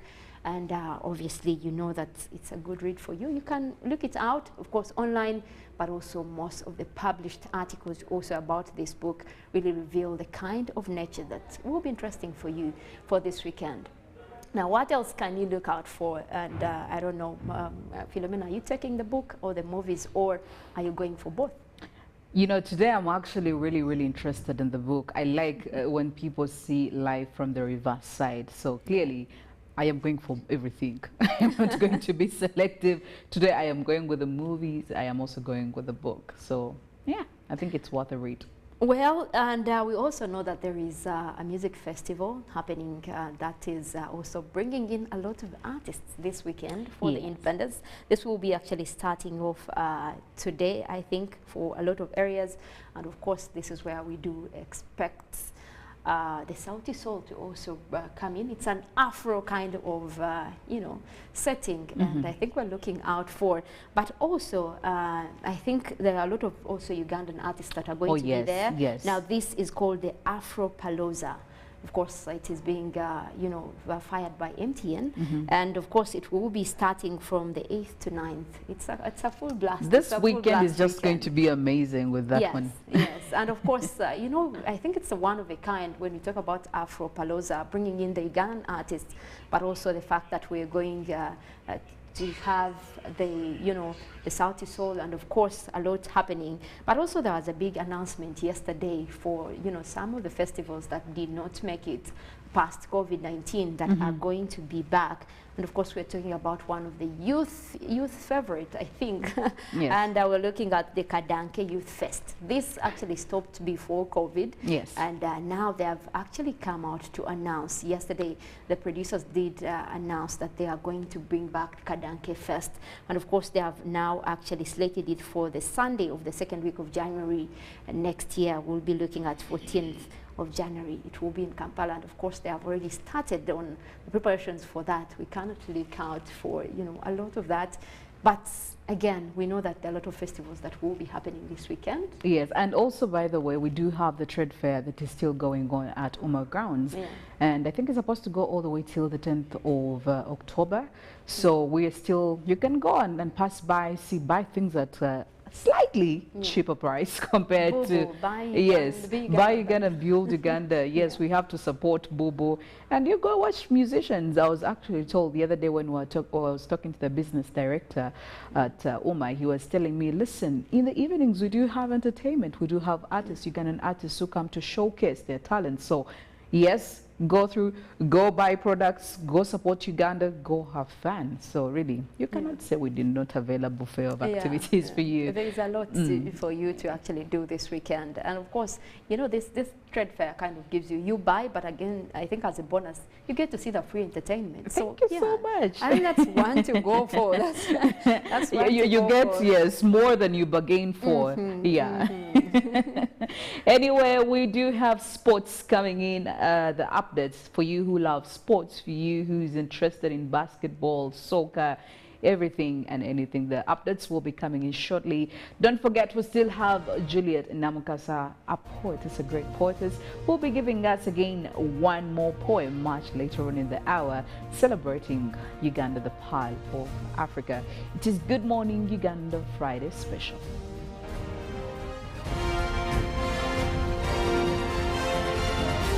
This is Good Morning Uganda.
It's Freaky Friday from Airtel. Buy or gift. Buy or give. Get freaky too! Dial *149*10# to load a Freaky Friday bundle for you to enjoy the best offers on voice and data. To buy a bundle for friends and family, dial *149*10*5#. Freaky Friday with Airtel. Buy or gift a bundle today. Dial *149*10# to get started. Airtel, the smartphone network.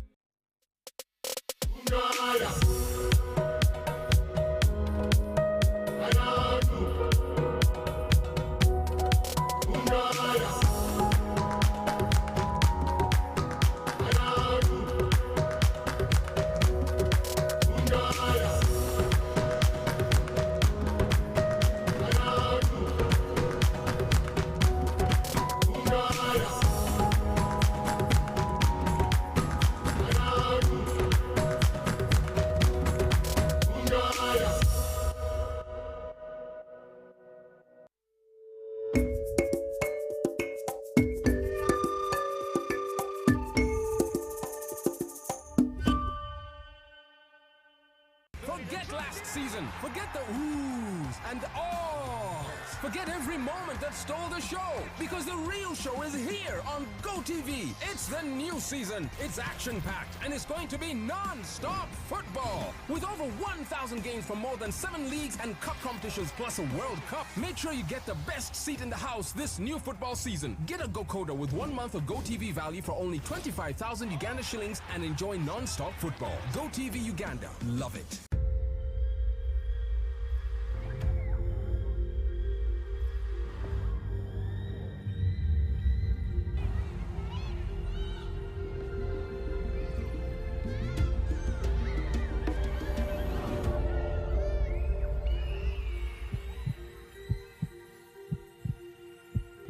It's better to foster respect instead of fear and pain. Cause a good school equals a better life. Raising voices.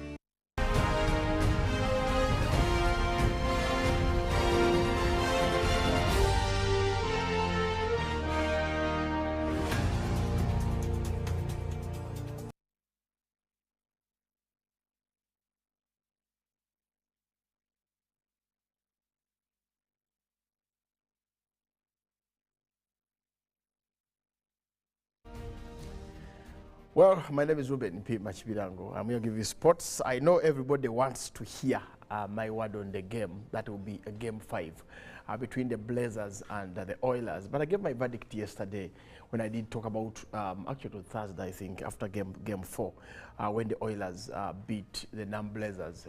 They lead the series by 3-1. And for me, my verdict as we go into game 5 today, I don't see the Blazers coming back to winning against the Oilers. And I strongly believe that with the experience they have on the bench, that is the coach, led by Coach Mande Juruni, and of course on the court, which is they have experience on the court with Drileba, Enabu, and Koma. I don't see them losing this championship. I see them winning their 8th. And even when the Blazers win game 5 and game 6, they can't win game 7.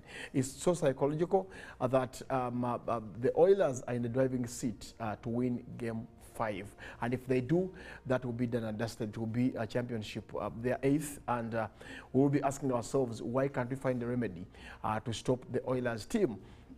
The only team that could have stopped the Oilers, for me, the dominance should have been stopped in 2015, 2016, when Nick Natuhereza had a team that he had assembled. I will talk about this every time, because I have never seen a university assemble a team that UCU had in 2015. I will mention the players. I mean, the 2 big men. I have not seen any big man anywhere, but besides those 2 who were playing for UCU by that time. They were young, energetic, interested, and were fresh from school. They really wanted it badly.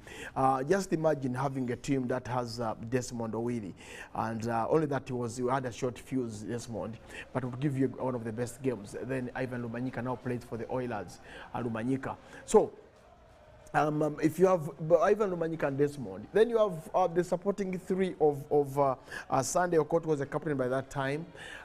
They had Innocent Oduol, who looked to be short but so much effective, and then Sudi Ulanga.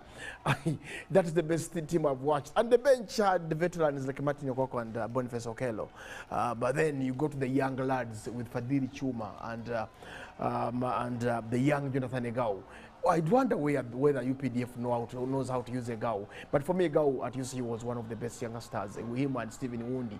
So that is the team that would have stopped the Oilers' dominance in the league. If they couldn't do that, because the series went to game 7, and I was at YMCA seated next to, I remember, Peter Tabo, as well as, was it Dakaba?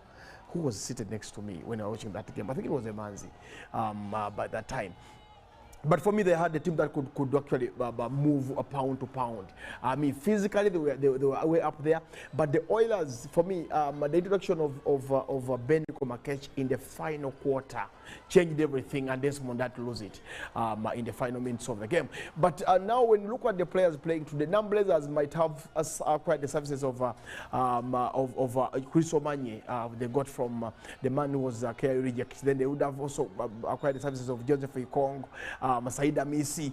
They cannot match the quality of the Oilers. I mean, you could see, you could look at players like Jimmy Enabu and think they are older, think they are not hungry, they have the experience. Then Koma might be struggling with a knee injury, with a knee. But when he steps on that court, he will give you what you need. He will show you that he's the man in charge. So for me, it's just as simple as saying that the finals are done and dusted. I do not see Namongo Blazers coming back to winning the series unless it rains soda. Like I said the other day, that I saw that happen in NBA when I watched the Cavs against the Warriors. The Warriors led the series 3-1, and the Cavs had 3 big men who stepped up in game 5, 6, and 7, especially game 7. The Cavs had Kevin Love, they had Kyrie Irving and LeBron James. Now those 3, and LeBron in game 7 was the key, was the king of the game. He was the key in that win. So I don't see Saida Misi, Chris Omanye, or even Joseph Ikong showing up in game 5, game 6, and game 7. I don't see that. They run out of steam, and the Oilers will finally take their prize. I would love that to happen, but I don't think it's going to happen unless it rains soda, and can't rain soda. Anyway, away from basketball, let's get back to European leagues. We have games that will be played tomorrow or in England. And of course, Sunday. We'll start with the Palace Leeds game. Of course, on your screens, time is the time is 5 p.m. here. So you add 1 hour from the 4 and make it 5. Palace will take on Leeds. Then West Ham will take on Fulham. Arsenal will take on Liverpool. That will be at 6:30. Arsenal will be taking on Liverpool. I think that is Sunday. That's a Sunday game, not the Saturday game. Liverpool, Arsenal will be Sunday. But tomorrow, Saturday, Bournemouth will take on Leicester. Then Chelsea will take on Wolves. City will take on Southampton. Newcastle will take on Brentford. And later on, the final game will be Brighton against Spurs. And this time around, Spurs might surprise Brighton, much as they got a draw at Anfield. And tomorrow, in England, we will have West Ham taking on Fulham. Arsenal will take on Liverpool at 6:30. Then Everton will take on Man U at 9. And Barcelona will be in the other side of Spain. So those are the games. But the games took out 4 in England. Arsenal, Liverpool, good game there. Liverpool are struggling, and Arsenal is still a team in high gear. Then at Goodison Park, Everton take on Man U. And after conceding 6 at Etihad, can they consider another 4 at the Goodison Park? I don't know. Eric Ten Hag, yesterday, his team did a win after being scared in the first half. They really considered that goal through a counter, and I thought they were not going to recover. They recovered and came back stronger. Of course, we cross over to the Spanish La Liga. Yes, tomorrow we shall have games in La Liga. We'll have Vado take on Betis. That will be at 3. Then at 5:15, Espana will travel to Cadiz. That will be the second game in La Liga. Then Sociedad will take on Villarreal at 7:30. And at 10, Barcelona will take on Celta Vigo. That will be at 10 p.m. And then, of course, no, that will be on Sunday, not Saturday. Saturday we'll have games on Saturday in the La Liga. That will be Almeria will take on Rayo Vallecano. Atletico will take on Girona, then Sevilla will take on Bilbao, and Getafe will take on Madrid. Now, those who love Bibimba, Getafe might surprise Real Madrid. You can bet your money on Getafe. I don't think Madrid are good travelers when it comes to traveling to Getafe. Then in the German Bundesliga, Leverkusen will take on Schalke, Mainz, Leipzig, Bochum will take on Frankfurt, Augsburg against Wolfsburg, and Dortmund will take on Bayern Munich at 7:30. Wow, that's a big one in Germany. Dortmund against Bayern at the Signal Iduna Park in Dortmund. That's where Italy beat Germany in 2006. That was in Dortmund. Because after that game, they traveled to Berlin for the final against France. So, but whenever I talk about Dortmund and their home ground, my memory goes to the 2-0 against Germany. Fabio Grosso and Alex Del Piero being on the score sheet against the Germans. And of course, the commentator famously said that Berlin, here we come. They are playing at home. Anyway, in Italy, Torino will take on Empoli, Monza will take on Spezia, Saitana will take on Verona, Udinese will take on Atlanta, Cremonese will take on Napoli, and Roma will take on Lecce. That will be in the Italian Serie A. And then, of course, Gladbach will take on Cologne, Hertha Berlin, Freiburg, and Stuttgart will take on Union Berlin. That will be in Germany on Sunday. Then, of course, we had the Europa League, PSV 5, Zurich 1. We had Ludogorets draw with HJK. Malmo 0, Union Berlin 1. Sociedad beat Sheriff by 2-0. Manchester 3, Ammonia Nicosia 2. Lazio drew with the Sturm Graz. That was 0-0. Red Star Belgrade 4, Ferencvaros 1. Monaco 3, Trabzonspor 1. Arsenal did beat Bordeaux by 3-0. And Renault beat Dynamo Kiev by 2-1. Over to you, Philomena. What? Belgrade. It's a team from Serbia. Yes. It's a Belgrade. But these words are very hard to pronounce. Sometimes I don't even want to embarrass myself, and I just decide to take a break and let the things, I've left these things to you and Felix Nkunda. Yeah, because we love sport and our duty is to actually. But I was telling you the other day that I attended a football match and then you were arguing here, saying that I am not a football fan. Once in a while, you support local sports. Once in a while. I have watched some of those basketball. So took you to watch Wachiso against KCCA? It must have been an handsome player somewhere. It was not, I just love KCCA. Oh. And I mean, that is why I really had to go. I don't think I'll be going, unless it's playing again, that's when I'll go. But the best in Uganda is actually the side of Wakukuku. The Red Eagle. You know the Red Eagle? I've heard of the Red Eagle, but me, I'm for the Kasasiro Boys. Square pass motor. For the Kasasiro Boys, you're not going to talk me into joining that league. So have you been, Philo? I'm good, I'm great. The poet was here. How was she? She was doing amazing. She was reciting things. I mean, me, I cannot recite more than 3 lines. True. This lady was reciting a whole scripture. Julie, she's talented. She's very talented. I don't know how well do you think do you think in your other life you'd have been a poet? Ruben? No, I don't have the talent. Me and you same WhatsApp group, we cannot. That we is can't, not it. Yeah, we can't. Absolutely. Part of that. No, but 60 years of independence. What can you talk about? What can you highlight on? 60 years of independence. There is a lot of progress that has been done, and in all sectors. I will tell you one thing for sure, Ruben. As much as we love to show how we are not happy about what is happening in the country, we also have to admit that there is a lot of change that has been done. As a young person, when I hear of stories of how Uganda was like about 30 years ago or even 40 years ago, I don't think I would have survived in that. No, for me in the sports world, I'll tell you, Philo, I'll report to you that when we got independence, but we've got a couple of achievements as a sports fraternity in this country. I mean, from Akibwa in 72 in Munich, the gold medal, to Helsinki, where I had Dokas Nzikuru winning in Helsinki. Then we also had Chipotich Kam in 2012 in London Olympics. And then the same applies to Joshua Chiptegei, to Jacobo Chiplimo. So for me, and the national team that played the AFCON finals in 78 against Ghana, players like Tom Wanga and others. But for me, sports-wise, we've done a lot since independence, and I'm still doing a great job. There is still time, yes. I mean, 60 years, we are still young as a country. Okay. I don't know. I just hope now there is a real steady line. Steady progress. The big man is there. Secure in the future. We are secure in the future. I hope you got at 100, we shall be alive. Some of us will be away. Come on. At 100, I might not be here. I should be my grandchildren here, but me, I'll be long gone. They will represent. That's why I'm eating. Every day I eat my food and get satisfied. Because I know 100 years from today, I'll not be around. So whoever wants to talk to me now, come they should now. Come and talk to you. Yes, because I will not be here tomorrow or any other day.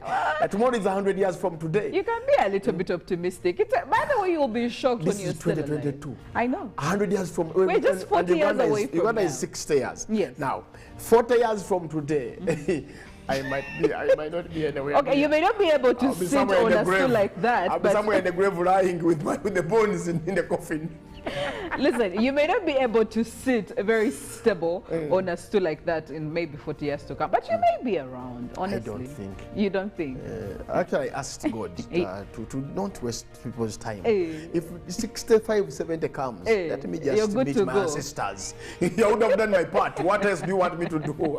I think this man should become a poet because he's throwing some lines there that we can all resonate with. Prepare for your journey. Any day is a journey. Oh, wow. So you can prepare for the He's sampling you. I don't know. I would really want to know what Juliet has to say about this, but I will ask her. I think you should join that league. You can make a very good poet. But anyway, thank you so much for the sports updates. We do have a lot that is still coming up. Even if we are left with just a few minutes, we do have one final poem that will be coming in from our special guest this morning, talking about Uganda as a pearl of Africa. We have a lot to share, and she really has a lot to share from her perspective. So do stick around for that, and of course I'll be giving you some of the feedback that you gave us regarding what we did ask you. Do you think women have fully achieved their independence as Uganda of course celebrates 60 years? I'll be sharing with you that and much more.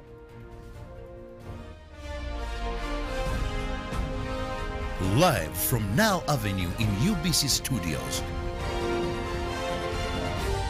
this is Good Morning Uganda.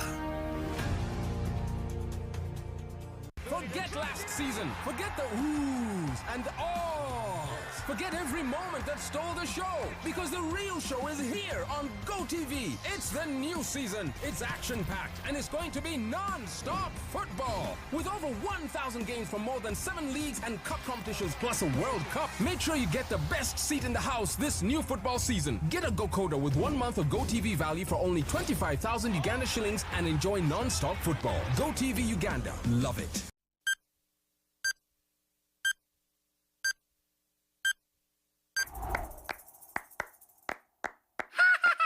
Hey, it's time to play. Let's go! We're glad you came. Because you love to share.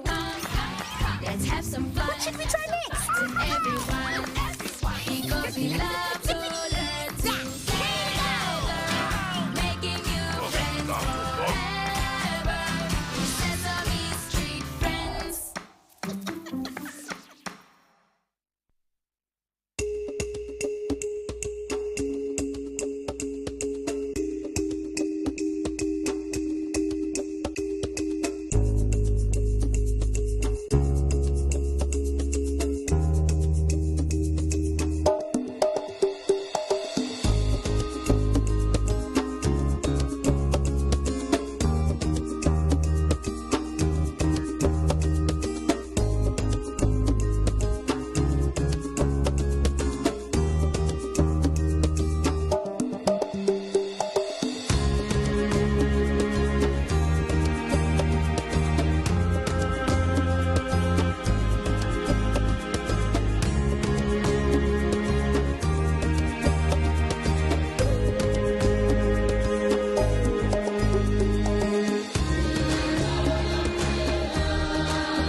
Every waking day is a reminder just how beautiful this, our land, truly is.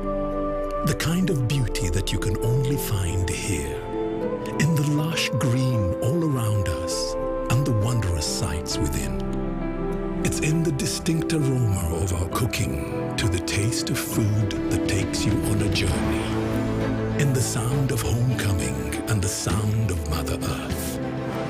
In the magnificence we find on our travels and the exciting moments we experience. Ours is the kind of beauty that comes in all things big and small. All we have to do is awaken our senses and truly enjoy what's uniquely ours. Explore Uganda, the Pearl of Africa.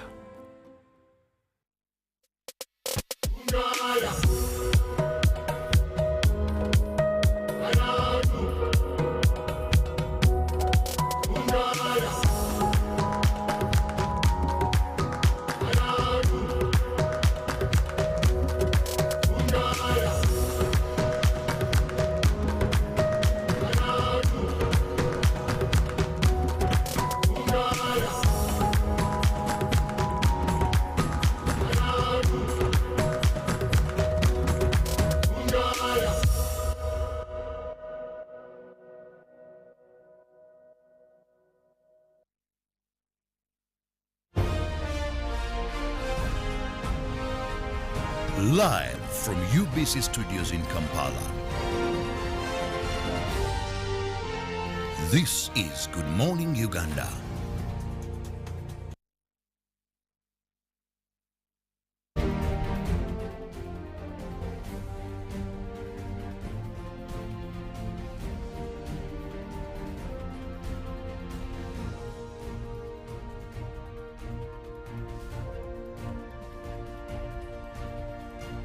Good morning, Uganda Friday special. We are still with you in our final minutes. Of course, now I'll be taking you through some of the feedback you did have to say about the independence of a woman here in Uganda. Has it been realized fully, or we still have a long way to go?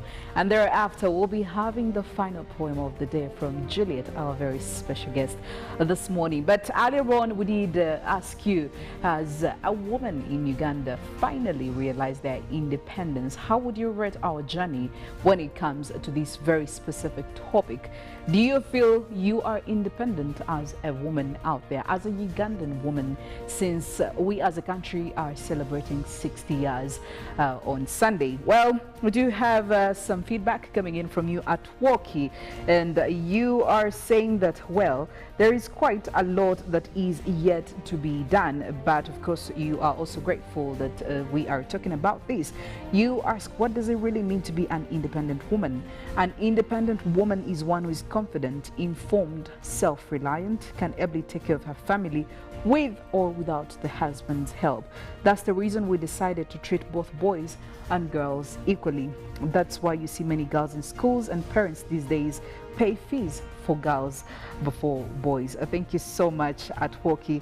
And coming in from another one of you whose name you didn't really put, you're saying, in Uganda, women have been reduced to quarreling for kameza money. Actually, even if she's earning and the money is financially down, the man has to give her that upkeep money, and the whole clan can actually know that she's the one who is supporting the family, which is not a case among men. And you do say that I think it comes down to mentality, and even that equality word is misused in most cases. Well, thank you so much for that. And from you, Derek, you're saying, I think on a larger extent, ladies have achieved compared to the ancient days where ladies were underlooked, not accepted to involve themselves in politics, not allowed to eat chicken, not considered political and economic aspects of life. But now in the modern days, ladies can really be considered in all these aspects. They are big in political seats at all levels. Some are breadwinners in families, etc, etc. So Uganda at 60 means a lot to them, and they do have various reasons to celebrate this independence. However, to a smaller extent, some factors are hindering their progress, like domestic violence. Even those who are financially well off think that it is okay to be single mothers, so they have abandoned families, and some homes don't totally respect their husbands due to this thing called omwenkano. So while women are celebrating, they also need to be mindful of their role as ladies in different capacities. Thank you so much, Derek, for that. And also coming in from another gentleman here, this is Ivan Ongwalu from Bukedea. You say that I really thank you for always enjoying the program, and of course you are ready to celebrate our Independence Day, and you wish each and every one you wish everyone to be happy, because I mean, it has been our freedom that we tried so hard to get 60 years ago, so we ought to celebrate all the milestones. Thank you so much. And well, right now we do definitely have a poem coming in from Juliet. Just tell me briefly about this one, since we are talking about Uganda. What's the story behind it? What's the inspiration behind it? The inspiration behind Uganda Africa's Pearl is that I keep telling people that Uganda is the most beautiful country in the whole world. It is not actually us who saw that it was a pearl. Somebody who had traveled all over, when he landed to Uganda, he just said, my, oh my, this is beauty. So we are that pearl. And it is that pearl that our forefathers fought for, to have our freedom and our redemption. All right, some for us. Uganda, Africa's pearl. Uganda, the beauty. Uganda, the beauty among many lands. Uganda, the beauty of Africa, pearl of Africa. Your beauty, our pride. Oh, what a beauty you are, Mama. With beauty, the craftsman, the Lord your maker, wholesomely molded you. Fearfully and wonderfully you are. Your beauty, the envy of many. With pearls you are adorned, oh, beautiful one. Thine is beauty unfading. Beauty, wealth, riches immeasurable. Oh, what a wholesome package of beauty you are. Mama, Uganda. You are the embellishment of beauty and oh, the towering ranges peering through the skies, the springs of wonder, the imposing wildlife, the graceful climate, God's handwork of a spectacle. No wonder the great of the nations rightly called you Pearl of Africa. The pearl, our mother. Upon thine water, many of the greatest of the world, thine water, their thirst have quenched. Home for the troubled hearts of Rwanda, Congo, and South Sudan you have been. Upon thine breasts many have suckled. Upon thy milk and honey many of the strangers' sons have feasted. From thine bounty we are nourished. Matoke, Eshabwe, Firinda, Marakwanga, Njiginjigi, Amukeke, Amaidonemboli, Ekigude Nakaro, the tilapia and the Nile perch are all a testimony of the mouth-watering wonder you are. When the winds blew over Africa, your children strived to have you birthed. In brotherhood, they stood. With their blood, they committed. The sun giving them hope. And the black, yellow, and red banner arose, our flag. And the song, O Uganda, was heard in the land. Our forefathers were like those who dream, for God had returned their captivity, and lo, the Republic of Uganda had been birthed. Today we cry, may God uphold you, oh beautiful one. May his favor rest upon you. For to us, you mean the world. To us, you say it all. To us, you are all that counts. To us, you are God's answer for us. To us, you are the firm foundation built. To us, the future belongs. And to God, the rest we commit. And in committing, we say, for God and my country. God bless you. Unfaded beauty of Uganda, that is one line that has really made me so happy. It says a lot without being so long. Imagine that. Well, Juliet, thank you so much for coming in this morning and for really reminding us of what a beauty we are as a country, but also as citizens as we are celebrating 60 years.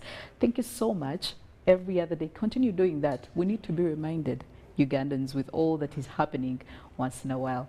Well, for those of you who have been able to stick around with us from Monday till now, again, a very, very, very big thank you. And you've been able to wake up with us this Friday. Thank you so much, doing amazing and beautiful things. Well, I do want to wish you a very wonderful weekend as we get into it. It's the Independence Weekend. Go celebrate Uganda. Go try as much to find out the milestones we have done. Why are we celebrating 60 years? And as you also go to church and pray for our country that we continue to celebrate, we achieve bigger and more milestones. I am Philomena Mastiko. Have a beautiful weekend. Hopefully we will see each other again on Monday. Good morning. Live from UBC Studios in Kampala. This is Good Morning Uganda. Every waking day is a reminder just how beautiful this, our land, truly is. The kind of beauty that you can only find here, in the lush green all around us and the wondrous sights within. It's in the distinct aroma of our cooking, to the taste of food that takes you on a journey, in the sound of homecoming and the sound of Mother Earth, in the magnificence we find on our travels and the exciting moments we experience. Ours is the kind of beauty that comes in all things big and small. All we have to do is awaken our senses and truly enjoy what's uniquely ours. Explore Uganda, the pearl of Africa.